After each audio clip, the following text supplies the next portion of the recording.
Man, they got me closing this thing out. Oh my god. Alright. So, I remember that morning, I was sitting with James Wells. We were talking over in my zone, and I heard Tyler Llewellyn and Brenna go out to the call. So we were kind of listening. This is an odd call. So we're sitting there, and my wife had just called because it's towards the end of our shift, so she was seeing what time I was coming home. And so I'm talking to her, and I'm like, well, we're about to head to this call. It's a little strange. So I hung up with her, and we head down there, and we get there. We didn't really know too much about it. Unbeknownst to us, we park right next to it. So, of course, we moved because that seemed ideal. So, you know, I take my car down to 2nd and Broadway, and, you know, Sergeant Miller wanted me to stay down there to help with, because, you know, pedestrian traffic on Broadway, and, you know, the buses were starting to do their routes and stuff.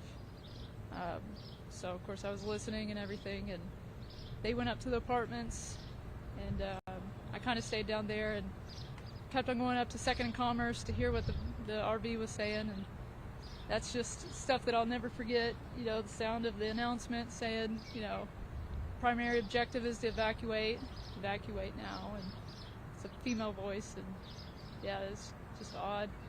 And then, of course, you know, I'm kind of pacing back and forth because I kept on having to turn pedestrians around.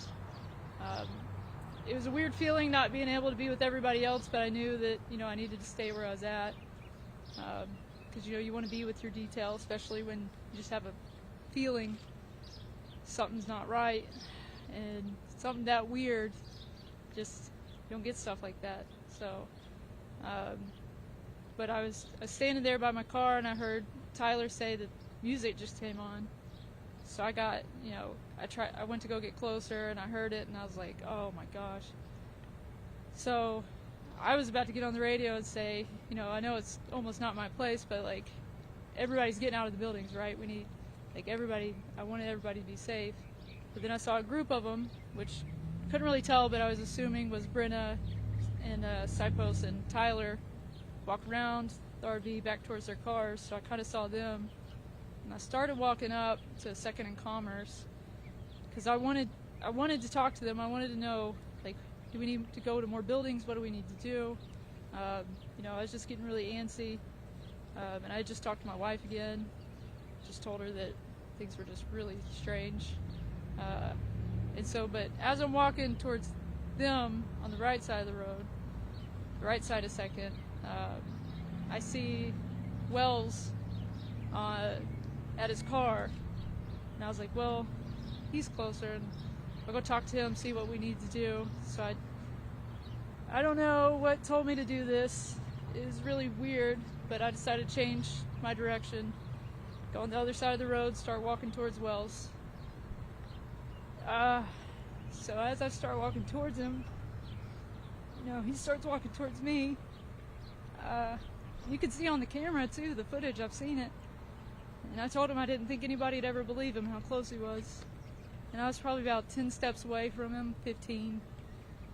And we're just walking towards each other, and I just saw the biggest flames I've ever seen, the biggest explosion. I mean, and I just saw orange, and then him, and I saw him stumble. And I felt it, I felt the heat, the wave. And I don't know how I kept my footing, but I kind of blanked and I couldn't see him for a second, and I just lost it, and I just took off in a sprint towards him. And like he said, I've never grabbed somebody so hard in my life. I grabbed him, he grabbed me, and we just ducked into a doorway because we didn't know what was coming afterwards. And I'll never forget the window shattering after the blast all around me. It kind of looked like a big prop from a movie scene, all the glass breaking at once.